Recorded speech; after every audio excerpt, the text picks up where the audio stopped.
Иван Петрович Морозов сидел в неудобном кресле напротив врача-онколога, чувствуя, как пластиковая обивка прилипает к его спине сквозь тонкую рубашку. 78 лет жизни научили его читать людей по их лицам, и сейчас он видел в глазах доктора Семенова то самое выражение, которое медики надевают перед тем, как произнести приговор.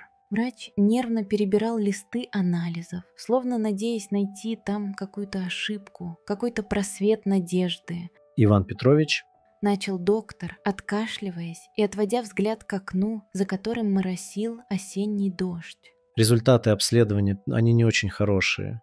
Пауза затянулась, и в кабинете стало слышно, как тикают настенные часы и шумит вентилятор компьютера.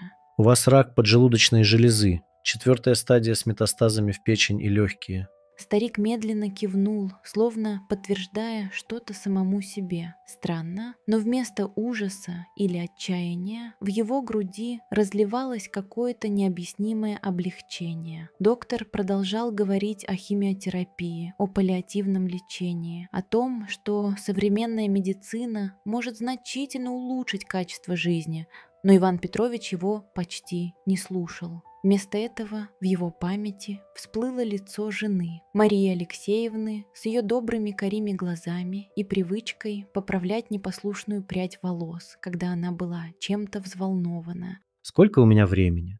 Просил он, прерывая монолог врача. Доктор Семенов заметно напрягся, сжимая в руках карандаш. При таком диагнозе обычно говорят о 3-6 месяцах. Произнес он тихо. Но каждый случай индивидуален, и с правильным лечением можно... Значит, я скоро увижусь с женой. Перебил Иван Петрович, и на его лице появилась первая за много лет искренняя улыбка. Доктор резко поднял голову, явно не ожидая такой реакции. Его профессиональная маска на мгновение соскользнула, и старик увидел в его глазах удивление, смешанное с каким-то непониманием. Простите, я не совсем понимаю вашу реакцию. Осторожно произнес врач. Обычно пациенты цепляются за жизнь. Закончил за него Иван Петрович. А я уже давно не живу, доктор, я просто существую.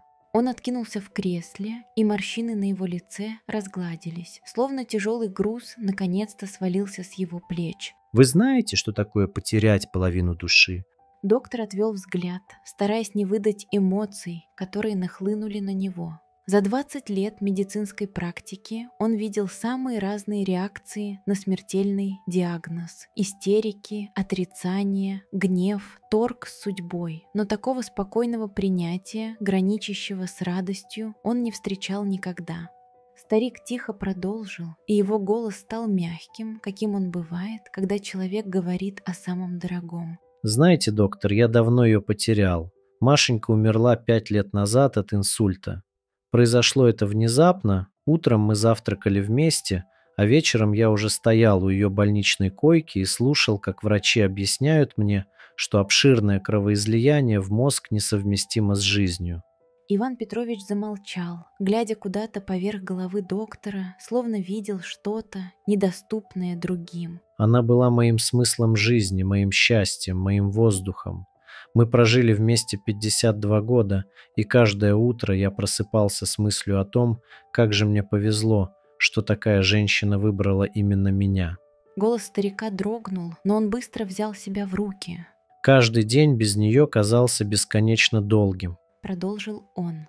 Представьте себе, доктор, вы привыкли к тому, что рядом с вами всегда есть человек, с которым можно поделиться любой мыслью, любой радостью или печалью. А потом этот человек исчезает, и вы остаетесь один на один с тишиной. Дом стал похож на музей. Все стоит на своих местах, но жизни в нем нет. Врач молчал, понимая, что в такой момент любые слова утешения бессмысленны. Он видел перед собой не просто пациента с онкологическим диагнозом, а человека, который уже давно готов к встрече со смертью. Более того, он ее ждет как избавление от одиночества. Я попробовал жить дальше. Рассказывал Иван Петрович, словно исповедуясь. Дети приезжали, внуки навещали, соседи заглядывали, все говорили: «Иван Петрович, вы должны жить ради близких, ради памяти о жене. А я не мог объяснить им, что без Маши я не живу, я доживаю. Каждое утро я открывал глаза и думал, неужели еще один день, неужели еще одни сутки в этой пустоте? Доктор незаметно сглотнул. В медицинском институте их учили диагностировать и лечить болезни тела, но никто не рассказывал, как лечить болезни души. А перед ним сидел человек, чья душа была смертельно больна от одиночества. Вы думаете, что я сошел с ума? Спросил старик, впервые за разговор посмотрев врачу прямо в глаза. Думаете, что горе помутило мне рассудок? Нет. Тихо ответил доктор. Я думаю, что вы очень сильно любили свою жену. Любил? Я ее до сих пор люблю. Голос Ивана Петровича окреп. И знаете, что самое страшное в этом диагнозе? Не боль, не тошнота от химиотерапии, не потеря волос. Самое страшное – это мысль о том, что можно прожить еще несколько месяцев в этой пустоте, когда каждый день тянется как год. Он помолчал, а затем добавил совсем тихо. А теперь у меня есть надежда, что скоро это закончится, что я наконец-то пойду туда, где она ждет меня. Старик медленно поднялся с кресла, опираясь на трость. Движения его стали увереннее, словно тяжесть, которую он носил в себе последние 5 лет, начала отступать. Спасибо вам, доктор. Сказал он почти шепотом. Теперь у меня есть надежда. Покидая кабинет, Иван Петрович чувствовал удивительное состояние. Впервые за много лет он улыбался искренне и свободно. Коридор больницы, который еще час назад казался ему мрачным и пугающим, теперь наполнился каким-то особенным светом. Он думал о том, что скоро увидит Машу, обнимет ее, скажет, как же он скучал по ней все эти бесконечные дни. В кармане его пиджака лежала фотография жены. Та самая, где она смеется, запрокинув голову назад, а солнечные лучи играют в ее волосах. Он носил эту фотографию с собой каждый день последние 5 лет, и теперь она казалась ему не напоминанием о потере, а обещанием скорой встречи.